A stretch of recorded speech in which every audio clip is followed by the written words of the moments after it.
बुद्ध के हजारों शिष्य थे। जब उनका कोई शिष्य बुद्धत्व को प्राप्त हो जाता, वो उसे किसी एक दिशा में भेजकर वहाँ के लोगों को जागरूक करने और ज्ञान देने के लिए जाने की आज्ञा देते थे। बुद्ध का एक शिष्य बुद्ध के संदिग्ध में 6 वर्षों से था। वो एक दिन महात्मा बुद्ध के पास आया और बुद्ध से कहा, हे बुद्ध, मुझे आपके पास 6 साल हो गए।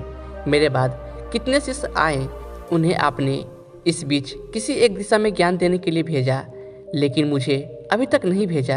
क्या मुझे अभी तक बुद्धत्व प्राप्त नहीं हुआ? बुद्ध मुस्कुराए और बोले, यह तो तुम्हें खुद समझना होगा कि तुम्हें बुद्धत्व प्राप्त हुआ है या नहीं। शिष्य बोला, हे बुद्ध, आपने मुझे इन 6 सालों में जो भी उपदेश दिया है, मुझे वो सब याद है। आपकी बताई एक एक बात मुझे याद है। आप मुझसे भी पूछ सकते हैं, मैं आपको हर उत्तर देने के लिए सक्षम हूँ। आप मुझे एक मौका तो दे, ताकि मैं किसी भी दिशा में जाकर लोगों को आपके ज्ञान के बारे में भी बता सकूं। बुद्ध ने कहा, ज्ञान की बातों को याद रखने से कुछ नहीं होता जब तक आप उसे अपने आचरण में ना लाओ। जब तक आप किसी भी चीज़ को अपने आचरण में नहीं लाओगे, तब तक आप दूसरों को नहीं कह सकते कि उसे अपने आचरण में लेकर आए।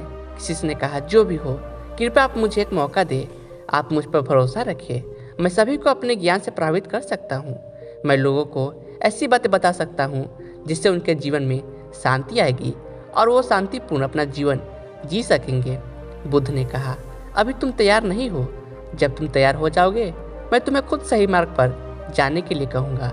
शिष्य ने कहा, क्यों बुद्ध, आपने मुझे इन 6 वर्षों में इतना भी ज्ञान नहीं दिया कि जिससे मैं लोगों को प्रभावित कर सकूं? बुद्ध ने कहा, ठीक है, तुम पूर्व दिशा की तरफ जाओ। वहाँ तुम्हें एक गांव मिलेगा, उससे तुम भिक्षा मांग कर लाओ और वहाँ के लोगों को अपने ज्ञान से मदद करना। कल सुबह तुम वहाँ अकेले जाना और शाम को आकर मुझे बताना तुमने कैसे वहाँ के लोगों की मदद की। वह शिष्य यह सब सुनकर बेहद खुश हो गया और बुद्ध का आशीर्वाद लेकर चला गया।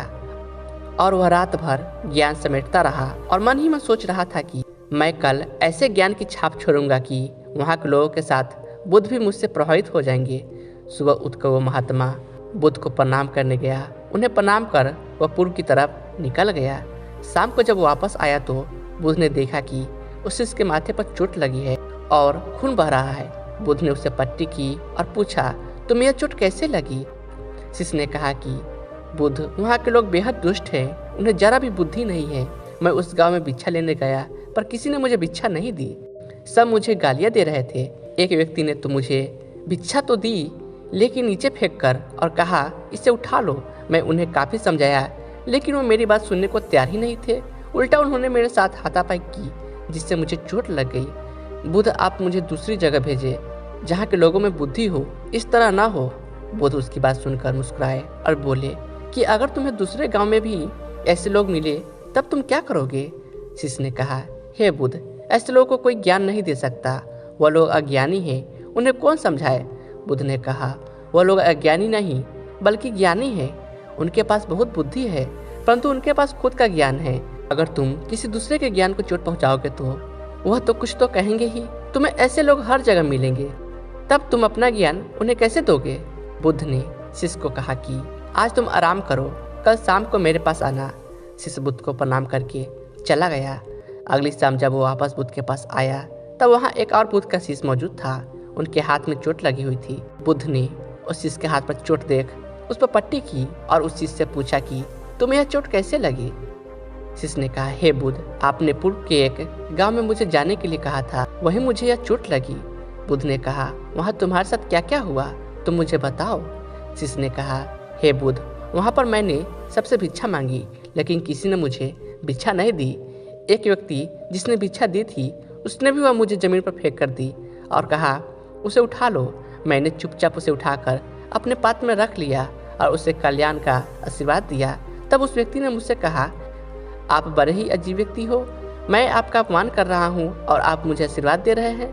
मैंने उनसे कहा कि आप धनी हैं, आपने मुझे दान दिया है, इसलिए मैं आपका आशीर्वाद दे रहा हूँ। फिर वहाँ से मैं आगे गया तो कुछ लोगों ने मुझे वहाँ से जाने के लिए कहा। उन्होंने मुझे कुछ अपशब्द कहे और मुझ पर कुछ पत्थर फेंके, जिससे मुझे चोट लग गई। जब मैं वापस आ रहा था तब मैंने एक माँ को रोते हुए देखा। वह अपने बीमार बच्चे को लेकर चिंतित थी। मैं तुरंत जंगल से जाकर उसके लिए जड़ी बूटी ले आया, लेकिन वहाँ के लोग मुझे जड़ी बूटी देने नहीं दे रहे थे। फिर मैंने उनसे विनती की वह मुझे उस बच्चे का इलाज करने दे। उसके बाद वो जैसा कहेंगे मैं ठीक वैसा ही करूँगा। फिर जिस व्यक्ति ने मुझे भिक्षा दी थी उसने गाँव वालों को समझाया। तब उन्होंने मुझे उस बच्चे को जड़ी बूटी लगाने दी। उसके बाद वह बच्चा ठीक हो गया। फिर गाँव वालों ने मुझसे अपने किए गए अभद्र व्यवहार के लिए क्षमा मांगी और मुझे धन्यवाद कहा। फिर मैं वहाँ से वापस आ गया। हे बुद्ध, आपसे एक विनती है। उस गांव के लोग बहुत भोले भाले हैं और सीधे हैं। क्या मैं रोज उसी गांव में जाकर भिक्षा मांग सकता हूँ? ये सभी बात वो पहला शिष्य भी सुन रहा था। उसने यह सुनते ही बुद्ध के चरणों में गिरकर कहा कि हे बुद्ध, मैं समझ गया हूँ कि अभी मैं उस लायक नहीं हुआ हूँ कि दूसरों को ज्ञान दे सकूँ। बुद्ध ने कहा, हमें बाहर वैसे ही लोग दिखाई देते हैं जैसे हम भीतर से होते हैं। जब तक हम स्वयं को नहीं बदलते तब तक हम किसी को भी नहीं बदल सकते। खुद में परिवर्तन करना बेहद जरूरी है। कोई भी बात बताने से पहले उसे आचरण में लाना बेहद जरूरी है, क्योंकि आचरण में लाई हुई चीज को बताना समझाना बहुत आसान होता है और उसे लोग बेहद आसानी से अच्छे से समझ पाते हैं। दोस्तों, इस कहानी से हमें यह जानकारी मिलती है कि हम सभी को ऐसा लगता है कि हमने जो कुछ भी सीखा है वो हमको दूसरों को सिखाना चाहिए, लेकिन हम जाने अनजाने में दूसरों को सिखाने के चक्कर में हम कभी कभी गलत साबित हो जाते हैं। इसलिए दोस्तों, अगर आप किसी को भी कोई भी सुझाव देने के लिए जाते हैं, आप कोई भी चीज़ सिखाने के लिए जाते हैं, तो सबसे पहले आप उस कार्य को संपूर्ण रूप से सही ढंग से अच्छे से सीख जाए। और आपको जब यह पक्का प्रूफ मिल जाए कि अब मैं इस कार्य को संपूर्ण रूप से सीख चुका हूँ, अब मैं दूसरों को सिखा सकता हूँ, तभी आप दूसरों को सिखाने के लिए जाए। अन्यथा आपके साथ दुर्व्यवहार हो सकता है और आपको क्षति भी पहुँच सकती है। धन्यवाद।